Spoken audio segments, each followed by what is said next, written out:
Hello আসসালামু আলাইকুম guys, কেমন আছেন আপনারা সবাই? আশা করি অনেক বেশি ভালো আছেন। তো আবারও নিয়ে চলে আসলাম সোলো লেভেলিং ড্রাগন রকেট আরও একটি ভিডিও নিয়ে। তো চলেন ভিডিওটি শুরু করা যাক। এপিসোডের প্রথমেই আমরা অ্যাপস্টলকে দেখতে পাই যে মিনসুং এর বডির কাছে চলে আসে। সেখানে আসার পরে সে আশেপাশে কোনো ম্যাজিক পাওয়ারই ডিটেক্ট করতে পারছিল না, আর সে এটা বিশ্বাসই করতে পারছিল না যে হঠাৎ কোনো একটা গেট অ্যাপিয়ার হয়ে সুহো এবং তার সোলজার্স উধাও হয়ে গিয়েছে। কিন্তু সে এটা বুঝতে পারে যেহেতু তারা মিনসুং এর বডি এখানেই রেখে গিয়েছে, তার মানে গেটটা জাস্ট সুহো এবং তার টিমমেটরাই ব্যবহার করতে পারবে। এরপর অ্যাপস্টল ভাবতে থাকে যতবারই তারা মানে অ্যাপস্টল এবং অন্যান্য ইতারিম সোলজার্সরা সুহো এবং জিনহুর সঙ্গে ফাইট করেছে, ততবারই কোনো না কোনো কিছু আনএক্সপেক্টেড ঘটে গিয়েছে। আর এটা অ্যাপস্টলের কাছে অনেক বেশি ইন্টারেস্টিংও লাগে, সে এটা নিয়ে অনেক বেশি কিউরিয়াস। সিন শিফট হয় এবং আমরা সুহোকে দেখতে পাই যে তার হাতের উপরে ভর করে উল্টো হয়ে দাঁড়িয়েছিল। সুহো বলতে থাকে এখানে আসার পর আমার পেটের ক্ষতটা সম্পূর্ণ হিল হয়ে গিয়েছে, আমার মনে হয় না আমার বডিতে এখন আর কোনো সমস্যা আছে, যদি কোনো সমস্যা হয় তাহলে সেটা হবে। আর তখনই সুহোর স্টার্টস উইন্ডোতে একটি নোটিফিকেশন চলে আসে, the heirs of other monarchs can not participate in the advancement quest, you can not use shadow dungeon key. এরপর সুহো এই জায়গাটি ভালোভাবে দেখে এবং জায়গাটিকে চিনতেও পারে। এটা সেই জায়গা যেটা তার বাবা মানে জিনহু সুহোর জন্য ক্রিয়েট করেছিল এবং এখানেই সুহো তার টিউটোরিয়াল কমপ্লিট করেছিল। এরপর সুহো টিউটোরিয়ালের স্মৃতিগুলো মনে করতে করতে বলে, যদিও এই জায়গায় বেড়ে ওঠা আমি এখন আর নাই, কিন্তু সেই স্মৃতিগুলো আমার এখনো রয়ে গিয়েছে। এই কথায় যদি তোমরা কনফিউজড হয়ে থাকো তাহলে একটু অপেক্ষা করো, আমি একটু পরে সবকিছু এক্সপ্লেন করছি। সুহো আবারও বলে, তবে এখানে কোনো কে নাইটস নাই যাদেরকে আমি ডিফিট করে লেভেল আপ করতে পারবো, আর আমাকে এখনো কোনো উইপেনও দেওয়া হয়নি। ভ্যালকানস হর্ন ধ্বংস হওয়ার আগে আমি যদি এখানে আসতে পারতাম তাহলে ভালো হতো। এরপর সোহো একটু সিরিয়াস হয়ে ভাবতে থাকে, আমি জানি না কিন্তু কেন এখনো এই কোয়েস্টের কোনো ডিটেলসও দেওয়া হয়নি। যদি আমাকে আগের মতো গেটস ওপেন করে টাওয়ার ক্লাইম্ব করতে হয় তাহলে আমাকে কোনো উইপেন বা বন্ড স্কিল ছাড়াই কি এটা ক্লিন করতে হবে? এরপর সে সেই জায়গাটি আরও ভালোভাবে দেখে এবং বলে, এই জায়গাটি কি সবসময় এমন গোলকধাঁধার মতোই অনেকগুলো পাসওয়ে ছিল? এই জায়গাটা একই রকম মনে হলেও একটু ডিফারেন্ট মনে হচ্ছে, আর বিভিন্ন জায়গা থেকে অনেক শব্দও আসছে। আর তখনই সুহো একটি ডোর দেখতে পায়। এরপর সে সেই ডোরটার কাছে গিয়ে বলতে থাকে, এই প্যাথ তো এভাবেই চলে যাওয়ার কথা, তাহলে মাঝখানে এই বস ডোর কিভাবে চলে আসলো? অ্যাডভান্সমেন্ট কোয়েস্ট কি টিউটোরিয়ালের অর্ধেক কঠিন করে তৈরি করা হয়েছিল নাকি অন্য কিছু? এরপর সুহো একটি বড় নিঃশ্বাস নেয় এবং সেই ডোরটি ওপেন করতে করতে ভাবে, এই ডোরটির পেছনে আসলে কি আছে আমি সেটা জানতে চাই। এটা ক্লিন করলে কি আমি টিউটোরিয়ালের মতোই স্ট্রং হতে পারবো? সুহো তখন ইগ্রিসের কথা ভাবতে থাকে, কারণ টিউটোরিয়ালে সুহো ফার্স্ট বস গেট ওপেন করে ইগ্রিসের সঙ্গেই ফাইট করেছিল। এরপর আমরা দেখতে পাই সুহো সে বস রুম গেট খুলে আস্তে আস্তে সামনের দিকে এগোতে থাকে। রুম অনেক বেশি অন্ধকার থাকায় প্রথমে সে কিছুই দেখতে পাচ্ছিল না, বাট একটু সামনে গেলেই সে তার সামনে কাউকে দেখতে পায়। আর তাকে দেখার পরে সুহো একসঙ্গে অনেক বেশি শকড এবং ভয় পেয়ে যায়, কারণ তার সামনে পাস্টের সুহোকে দেখতে পায় সে। আর এটা সেই সুহো ছিল যে টিউটোরিয়ালে ফুল স্ট্রেন্থে বেরুকে পর্যন্ত ডিফিট করতে সক্ষম হয়েছিল। সুহোর তখন সেই সিনগুলো মনে পড়তে থাকে যখন সিরিজের প্রথম দিকে বেরু ফার্স্টে সুহোকে সেভ করেছিল এবং সেখানে থাকা সব মিসবানকে এক নিমিষে শেষ করে দিয়েছিল। আর সেই বেরুকে ডিফিট করা তারই একটি ভেরিয়েন্টকে দেখে তার ভয় পাওয়াটা অবশ্যই স্বাভাবিক, কারণ এখন তার সেই পাস্টের সুহোর সঙ্গে ফাইট করা লাগবে।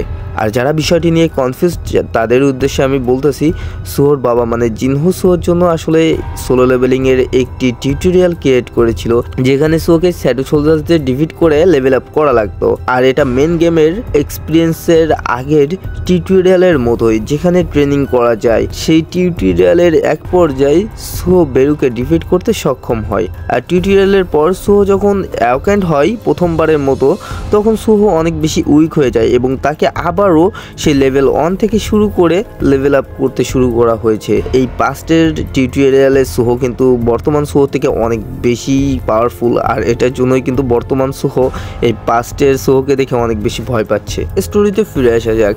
বর্তমানে আমরা দেখতে পাই পাস্ট সুহো হঠাৎই তার স্কিল অ্যাক্টিভেট করে নেয়, আর প্রেজেন্ট সুহো তাকে থামতে বলার আগেই সে প্রেজেন্ট সুহোকে একটা পাওয়ারফুল পাঞ্চের সঙ্গে সম্পূর্ণ মেরে দেয়।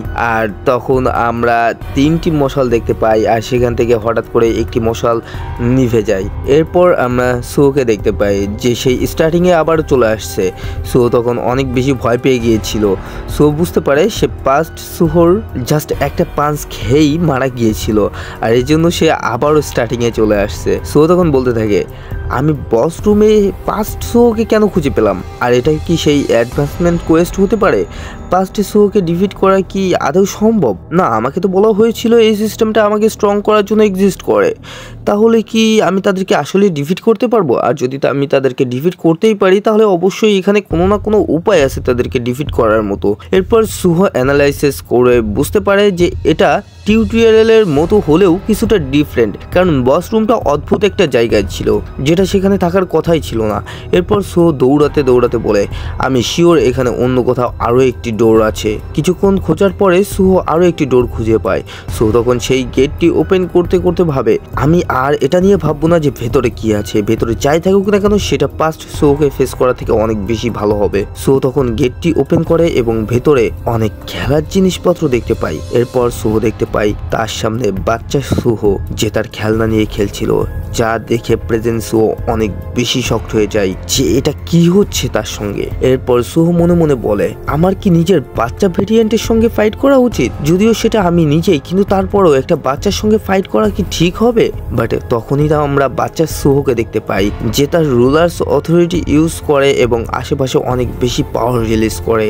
আর এটার ফলে প্রেজেন্ট সুহো সেখান থেকে নড়তেও পারছিল না। আর বাচ্চা সুহো তখন প্রেজেন্ট সুহোর দিকে আসতে থাকে এবং হঠাৎই জাস্ট একটা ইশারা করে। আর তখনই আমরা দেখতে পাই একটি গ্লিচ হয়ে গিয়েছে আর সঙ্গে সঙ্গে একটি মশালও নিভে যায়।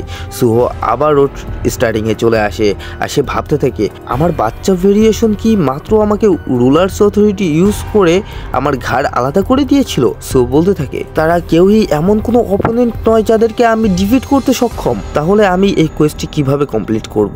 আর এরপর সুহোর একটা জিনিস মনে পড়ে। সুহো মনে মনে বলে, যদি আমাকে টিউটোরিয়ালের মতোই 3টি লাইফ দেওয়া হয় আর আমি অলরেডি 2টি লাইফ মারা যেয়ে থাকি, তার মানে আমার মাত্র একটি লাইফ বাকি আছে। বাট তখনই আমরা আশেপাশে আরো অনেক বেশি মশাল দেখতে পাই যেগুলো এক এক করে চলতে থাকে আর এটা হতে হতে পুরো বিল্ডিং এর উপর পর্যন্ত হয়ে যায়। তখন আমাদের মতো সুহো এটা দেখে কনফিউজ যে ভাই এগুলো হচ্ছেটা কি। এরপর আমরা সুহোর স্টার উইন্ডোতে নোটিফিকেশন দেখতে পাই, ডিফারেন্ট ওয়ার্ল্ডের সাবটেন্স এর জন্য সিস্টেমে একটি এরর হয়েছে।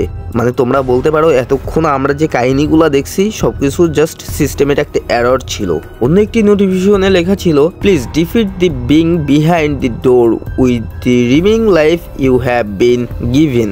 মানে সুহোকে বর্তমানে যে লাইফগুলো দেওয়া হয়েছে সেই লাইফগুলোর মাধ্যমে সুহোকে এখন জাস্ট একটা বিংকে ডিফিট করা লাগবে। এরপর লাস্ট একটা নোটিফিকেশন আসে, এই অ্যাডভান্সমেন্ট কোয়েস্ট কমপ্লিট না করা পর্যন্ত সুহো এই ডানজন থেকে বের হতেই পারবে না। তো এই এপিসোডটি এখানে শেষ হয়ে যায়। আশা করি আপনাদের কাছে এপিসোডটি ভালো লেগেছে। যদি ভালো লেগে থাকে তাহলে অবশ্যই একটি লাইক করে দেবেন এবং চ্যানেলটি সাবস্ক্রাইব করতে ভুলবেন না। আর আপনাদের অসংখ্য ধন্যবাদ আমার আগের ভিডিওতে এত বেশি সাপোর্ট করার জন্য।